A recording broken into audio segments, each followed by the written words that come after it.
Hey everybody, this is Pastor Shaun Blakeney, and welcome to the Pastor's Playbook. This is your go-to resource for leading with faith and focus. Each week we're going to uncover practical strategies, biblical insights, and inspiring stories to help pastors and ministry leaders stay on course, build stronger teams, and make a lasting impact for the kingdom of God. Whether you're in the huddle or on the front lines, this is your playbook for effective, faith-filled leadership. Now let's jump in and open up today's playbook. Well, hey everybody, welcome to another episode of the Pastor's Playbook. My name is Pastor Shaun Blakeney. We're so glad you're joining us today. If this is your first time joining us for the Pastor's Playbook, this is an opportunity for you as leaders, as pastors, as volunteers, as workers in the world, in the industry, whatever it is that you do. Doesn't matter who you are or where you are on your spiritual journey. We all need some leadership insights. We need some leadership wisdom. And in my 30 plus years of ministry, I'm still learning, but I have learned a lot. I'm still managing and processing a lot of leadership things. But I thought this would be a great podcast for us to jump in and try to begin to learn and invest in some of these leadership qualities that every single one of us need. And over the last few weeks, I've talked about some different leadership aspects that I really believe you and I need in our culture, in our DNA, maybe in our own construct of who we are. And if you've liked these, man, please make sure you let us know. Comment, like, subscribe, share these with a friend. Hopefully these are giving you some wisdom and insight into how you could lead better in whatever context you're in. But today I want to share something with you that I feel like probably every single one of us deal with. I don't think it matters who you are or where you are on the spiritual journey of life. Doesn't matter what you do. If you're working at a church, if you're volunteering at a church, if you're a stay-at-home mom, stay-at-home dad, working in the industry somehow, doesn't matter what you do. Every single one of us goes through pressure. Every single one of us goes through stress. And what I want to talk about today is leading under pressure. How do I manage stress and anxiety without losing my leadership? I think sometimes the weight of the pressure of what we're doing or the pressure of decisions we have to make or the pressure in how we're leading, it can get so overwhelming at times. And I think a lot of leaders know how to lead meetings. I think they know how to build teams. I think they know how to cast vision. I think they know how to solve problems. But they never learn how to lead themselves through pressure. And if you can't figure out how to lead yourself through pressure, man, you're going to get stagnant. You're going to get frustrated. You're going to want to throw in the towel. And I think so many people don't learn how to deal with it early on. And because they don't know how to deal with it early on, it really takes them out later on in life. See, I think the reality is that pressure reveals the places where your leadership still needs to grow. This is happening in me. I'm recognizing in my life when pressure hits, it's just a warning signal for me to let me know that, man, I need to probably grow more in that area. And the reality is, like I said, is that pressure reveals the places where your leadership needs to grow. But for this episode, what I want to talk about is stress is inevitable. Anxiety is a signal, but neither gets to be your leader. You're going to have stress. You're going to have anxiety, but you got to make sure they don't have you. And what really made me process this lesson today is I am the kind of personality where I'm a control freak. I love to be in control. And if I don't have it all together, you better believe I'm acting like I do. And this past Friday, I don't know how else to describe it, but I had a little bit of a nervous breakdown. I went out for a bike ride. I swam. I walked. I just wanted to be isolated by myself.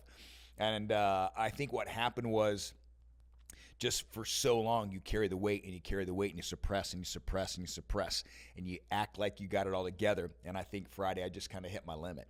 And what I've noticed in my personality or who I am is that seems to happen. I'm going strong and I'm doing well for a really long time. But I think it's after you just begin treading water for so long, it just eventually gets over your head.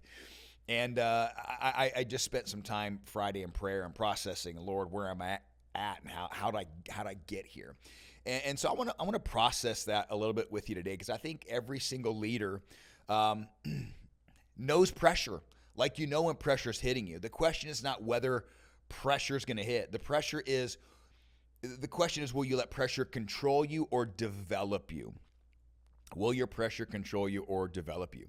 So today I want to talk about something I think every leader experiences, but not every leader knows how to handle. You're going to have pressure in your life. You're going to have stress in your life. You're going to have anxiety in your life.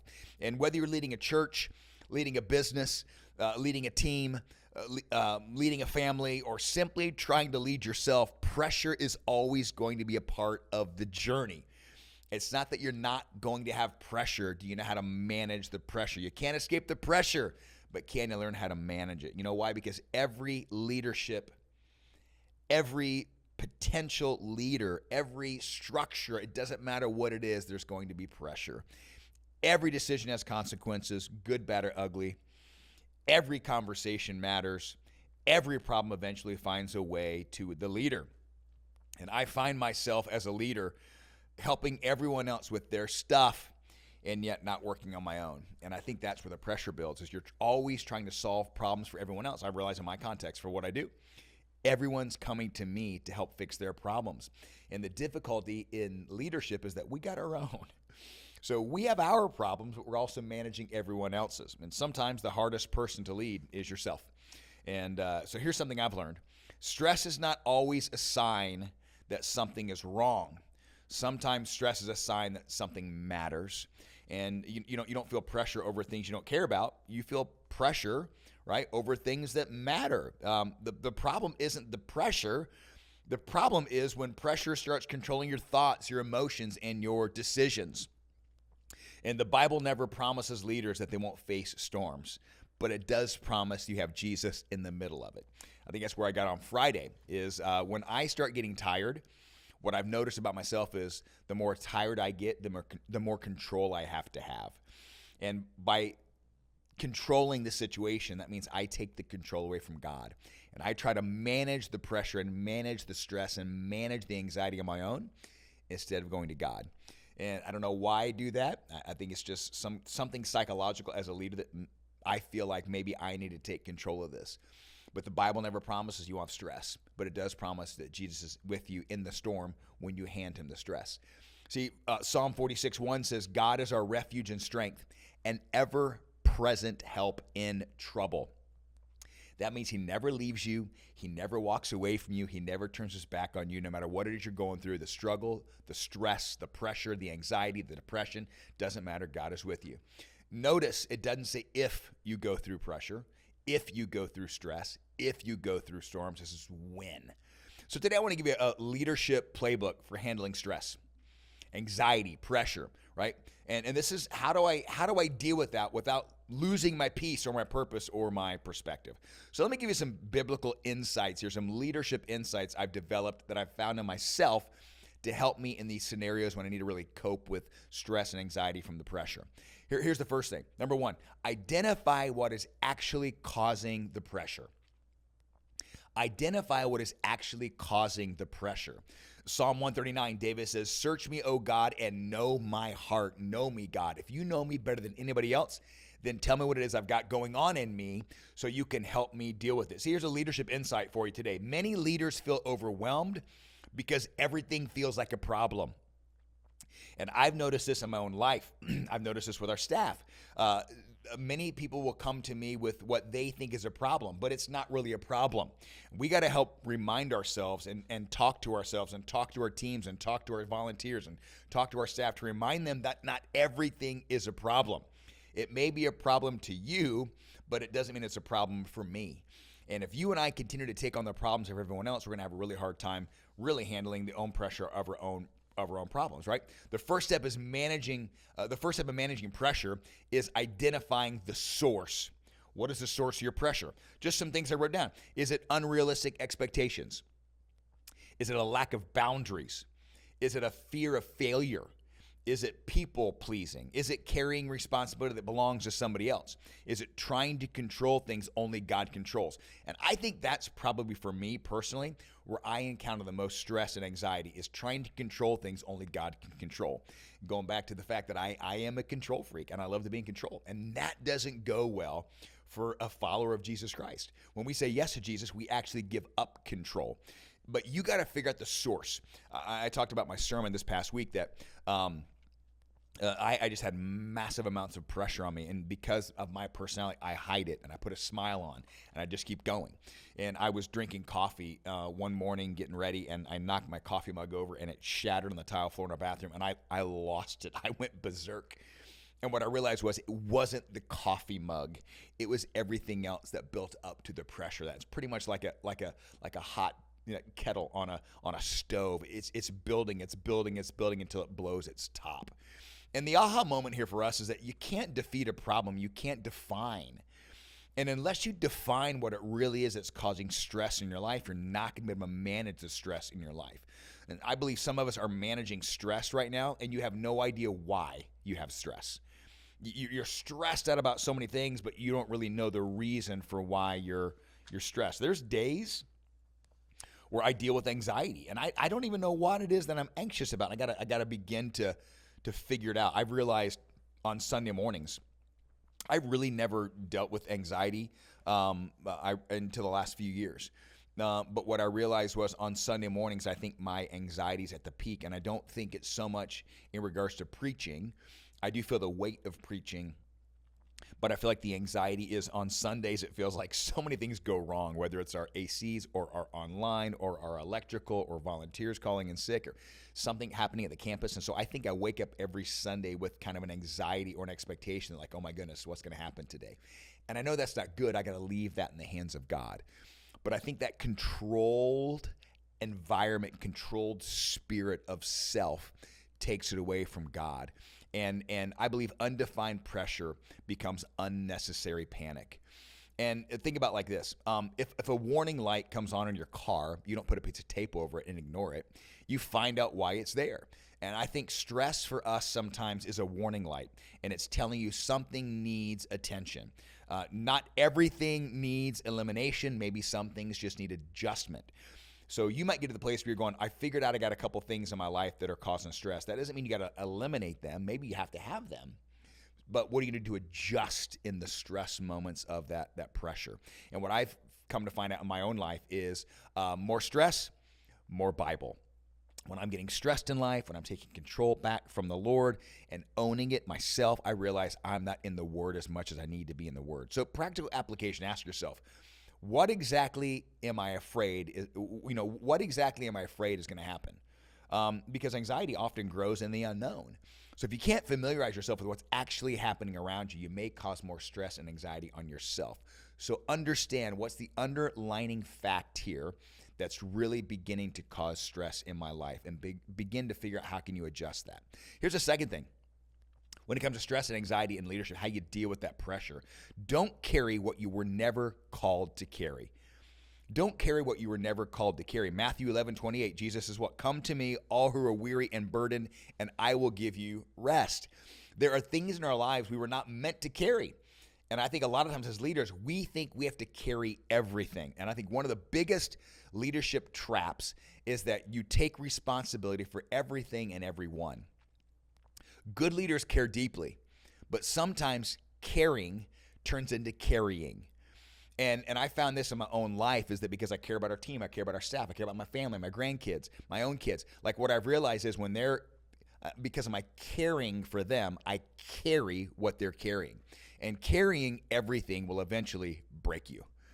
Let me say it like this. Responsibility is biblical, but control is exhausting. And we got to be responsible for people. We got to be responsible as leaders, but that doesn't mean we have to carry every single thing everyone's going through, right? Leadership means carrying responsibility, not carrying everything. Think about it like this. I was trying to process how I could illustrate this. I think every leader, when you step into leadership, you get a leadership backpack, if you will. And there are nuggets that are they're rocks, if you will, they're going to go in your leadership backpack. And as a leader, you get this leadership backpack, and there are things that are just non-negotiables that you're going to carry in this backpack, like the rock of I'm going to lead well. As a leader, you just have to lead well. You got to lead with excellence, right? Another rock may be I'm going to serve people. As a leader, you serve people. You lead well, you serve people. Another rock that you're going to carry in your leadership backpack is I make wise decisions. And those are non-negotiables. Those are things I got to love people. I got to serve people. I got to lead well. I got to make wise decisions. When you take on leadership, you take that leadership backpack, you fill it with those rocks. Those are important. Those are non-negotiables. But then what I found as leaders is we put other things in our backpack that don't belong. We think we have to put things in our leadership backpack because it makes sense. Things like everyone has to like me. No, actually, they don't. And as a leader, I just want to be able to tell you, not everyone's going to like you. I realize I want everyone to like me. Not everyone's going to like me. When people leave the church, I hate it. I hate when they leave the church because of me. But I realize in my position, not everyone's going to like me. Not everyone's going to like what I have to say. They're not going to like my style. They're not going to like how I do things. They don't like my tattoos or how I dress. It's just going to happen. So realize as a leader, a rock you don't have to carry is the rock of everyone has to like me. They don't. Or the rock of no one can be disappointed in me. People are going to be disappointed. I make decisions every day that people are disappointed in, right? I'm going to disappoint my staff. I'm going to disappoint my team, my kids, my spouse. I'm going to disappoint people. And so you can't put in your backpack the leadership rock of, I just can't disappoint everybody. Now, you're going to. Or everything has to work perfectly. It's not. I'm telling you right now, as a church in my leadership role, not everything's going to work perfectly. We are always trying to figure out what works and what doesn't work. And just don't stick in the rock in your leadership backpack of everything has to work out perfectly, because it's not, right? The rocks of making wise decisions, caring for your staff, caring for your team, loving your team, serving your team, those are non-negotiables. But don't stick rocks in your leadership backpack that weren't assigned to you. You're taking on too much, and begin to realize and understand what leadership rocks have you put in your leadership backpack that need to go away. That will take away some of your anxiety and stress and the pressure. So here's what I would make you do. Practical application. Make 2 lists. List number 1, what has God assigned to me? And list number 2 is what I am carrying that God never asked me to carry. What am I carrying? What's in my leadership backpack that God did not ask me to be responsible for? And I think if you can do that, you'll begin to understand a little bit more of your leadership and your stress and your anxiety level and the pressure of what you're doing. Here's number 3. When it comes to stress and anxiety and pressure, your peace cannot be connected to your circumstances. It can't be. Your peace cannot be connected to your circumstances. I think so many of us are looking for things to do to find peace. When you said yes to Jesus, you don't have to find peace. Peace found you. Philippians 4:6-7, Paul says, don't be anxious about anything. And let me tell you, he wrote that while he's imprisoned. He said, don't be anxious. I'm telling you, it's going to be hard for me in prison. And I'm not talking about the prison you have in 2026. We're talking about thousands of years ago. Prisons were way different. He's in a dark hole, and he is saying, don't worry about anything. Don't be anxious about anything. How can he say that? Well, his circumstances were terrible, but he had peace in the midst of his difficult circumstances. And I realize in my life, I'm going to go through difficult hardship things in life. They're going to be hard things that we walk through in life, but my peace isn't found in the circumstances. My peace is found in Jesus in the midst of my circumstances. See, peace is not the absence of problems. Peace is the presence of God in the midst of your problems. And sometimes we can get so focused on our problems, we lose sight of our peace. And you got to recognize that there's going to be problems in life, and you don't find peace in the problems. You find Jesus and the peace he gives you in the midst of your problems. Mature leaders don't need perfect conditions to have a steady spirit. You live with a steady spirit. And I think that last Friday when I had this little bit of a breakdown, what I realized was I was unsteady in my position, in my life, in my circumstances, but I didn't go to the steady spirit to really help me begin to have control in the midst of all of that. Peace isn't found when pressure disappears. It's found when your perspective changes. Think about a thermometer or a thermostat, right? A thermostat sets the tone. A thermometer reads the temperature that's happening in the room. So one sets the temperature for the room, and one reads the temperature in the room. One reflects the environment, and one influences the environment. And I think many leaders are thermometers when they should be thermostats. You as a leader have got to be the thermostat in your family, in your team, in your volunteer culture, whatever it is that you do. As a leader, you set the environment. The environment doesn't set you. Many leaders, in the stress that they're in, they walk into a room of chaos and they become chaos. What I do as a leader is my job as a leader, if I'm in a room of chaos, is to bring peace in the middle of the chaos. I'm not going to walk into the room and go, everything's crazy here, so I become crazy. As a leader, I help set the tone. In the middle of the chaos, I bring the peace. Healthy leaders become thermostats. They bring stability in the room of chaos. And that's not because you have the stability, it's because you trust in the stability of the Holy Spirit. And what you and I need to understand is just because everything around us is breaking down doesn't mean we have to. So practically speaking, before reacting, ask yourself, am I bringing peace into the situation, or am I absorbing the panic around me? That's what's going to bring a lot of stress in your life, is the absorption of all of the panic instead of releasing all of the peace, right? Here's number 4. You cannot lead well if you're running on empty. Why in the world did I have this nervous breakdown on Friday? I don't know what else to call it. Why'd I have this funkiness that hit me on Friday? You know why? Because I've been running empty for too long. And when you run on empty for too long, you can't fill each other up. What I've recognized in my life is that my tank is being emptied faster than it's being filled. And Mark 6:31, it says, come away by yourselves to a desolate place and rest for a while. I think for a lot of us, the reason why you're living in a life of panic and stress and anxiety is because you're not resting. I can't tell you how many people I talk to that I think it's maybe a younger generation thing. It's not particularly me, but I'll talk to people that say, oh my gosh, I'm just so tired today. I'm so exhausted today. What'd you do? Well, I stayed up till 4 a.m. playing video games. Well, leadership lesson, just little like side note, maybe don't stay up till 4 in the morning playing video games, right? Get some rest, get some sleep. You got a long, long day ahead of you. And you can't, I get it, but Shaun, you don't understand, like that's what I do to like rest. Man, well, I also tell you that your body needs sleep. And I know in my own self, in my own life, if I don't get a certain amount of sleep every night, I'm not good for nobody. Think about this. When you're on an airplane, they talk about the oxygen mask. The very first thing to say is secure yours before you put on anybody else's. And as a leader, how you can expect to pour peace into your team, give encouragement to your team, fill up your team when you're running on empty. You can't do it, right? You can't do it. For the last 3 years, I have prayed for, searched for, looked for a hobby. My hobby is work, and I know that's not healthy. And I work out every single day, but the reason why I work out is not because I enjoy getting up every morning at 5:15 and going to the gym. I do it because I love discipline. But I need a hobby, and I don't want to play golf because golf is frustrating. I played golf for a long time. I played volleyball when I was in college. I traveled and played some semi-pro beach volleyball. I did some different things. But I realized in my context, after I started the church, I did not have a hobby, and I had to find a hobby. Those are the kind of things you got to find in your life. What is it that gives you, man? You can get away for an hour or 2 hours and jump into a hobby to help fill your tank. Jesus withdrew. Why?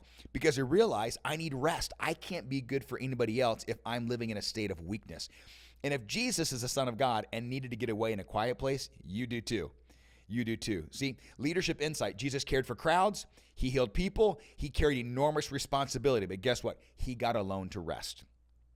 Burnout doesn't usually happen because you stopped caring. It happens because you cared without limits. And I am right now in a state of my life, and this may be way too much information, but I want to give you just some practical insights. I'm in a place right now where I'm realizing I want to be around people that want to be around me. Because what I've realized is in my life, I'm around people a lot that I pour into, I text, I call. I'm always there to the support of them, but they're never there for the support of me. And it's draining. And what I'm realizing in this state of my life is I've got to be around people that want to pour into me and reciprocate what I'm doing to them back. And if you're around people all the time that aren't pouring into you, man, begin to process that. Who are those people around me that are going to pour into me to give me the tank filling that I need to pour back into others? Your capacity is part of your calling. And rest is not quitting. Rest is preparation. Rest is preparation. Think about your phone. Your phone may have some incredible apps on it, but if the battery's dead, it doesn't matter. The apps aren't going to work without a full battery. Same thing with you. You got a lot of great stuff inside of you. God has gifted you with a lot of great talents and gifts and resources, but you're no good to anybody if you can't get the rest to utilize what God has put inside of you. Many leaders aren't lacking gifting, they're lacking margin. So practical application, are you ready? Sleep. Sabbath, family time, prayer, solitude, healthy rhythms of life, because a depleted leader usually becomes a distracted leader. And I'm recognizing that in my own life. If I can't find that peace in my life, it's going to be really hard to give it to somebody else. And here's the fifth thing. You ready? Number 5. Learn to trust God with what you can't control. Learn to trust God with what you can't control. Proverbs 3, 5, and 6, one of my favorite Bible verses in the whole Bible. Trust in the Lord with all your heart. Lean not on your own understanding. In all your ways acknowledge him, and he will direct your path. Trust in the Lord. Don't trust in Shaun. Don't trust in you. Trust in the Lord. Anxiety often comes from trying to manage outcomes that belong to God. And I wear myself out because I'm a control freak, trying to control what only God can control. You can control your preparation. You can control your obedience. You can control your attitude. You can control your effort. You cannot control everyone else's opinion. You cannot control everyone else's responses, and you cannot control every outcome. People come, this happens every Sunday. People come to me on a Sunday as I'm walking through the lobby and tell me all the things that I shouldn't say all people, some people, all the things they didn't like about service, they didn't like about my sermon, they didn't like about the lights, they didn't like about the sound. And what that does is it causes stress on me. You know why? Because I do love to make people happy, but what I've realized in my leadership is at what cost? By me trying to make you happy with your opinions, it kills and crushes my leadership. And so I've had to get to the place where I recognize I can't change everyone's opinion to my opinion, but I got to realize that as a leader of the church, I got to do what's best for the church, just not what's best for a person. And these are the things that cause stress in us. And you can't control everyone's opinion, but you can control how you receive it. Do your part and trust God to do his part. Control is an illusion. Trust is a decision. So trust. Think about this. A farmer plants seeds. The farmer can prepare the soil. He can water it. He can work it. But the farmer does not command the harvest. The Lord does. So trust the Lord in what he's going to do. Practical application. Ask yourself, have I done what God has asked me to do? And if yes, then release the rest. Do what God asked you and release the rest. See, every leader carries something. The question isn't, will I ever feel pressure? Because the answer is yes. The question is, what will I do with the pressure I receive? We're all going to have pressure in life. The question is not, will you have pressure? It is, what will you do with the pressure when it hits you? Because pressure can either break you or pressure can build you. Every single one of us as leaders, no matter the context of whatever leadership role that you're in, you're going to have pressure. But does it build you or does it break you? The same storm that scares one person strengthens another. The difference is not always the storm. It's who do you have in the foundation of the storm. So when pressure comes, identify it, surrender it, create margin, protect your peace, and trust God. Because the world doesn't just need leaders who are talented. The world needs leaders who are steady. So we're all going to deal with pressure. We're all going to deal with stress. We're all going to deal with anxiety. But how do you deal with it? Does it build you or does it break you? Hopefully some of these lessons, some of these principles helped you today when it comes to dealing with pressure in your life. I love you so much. I can't wait for next week. Live these out. Pray about this. Get in your word. Get some rest. Take some time off and give to God what's God's, and you can handle what's yours. See you next week.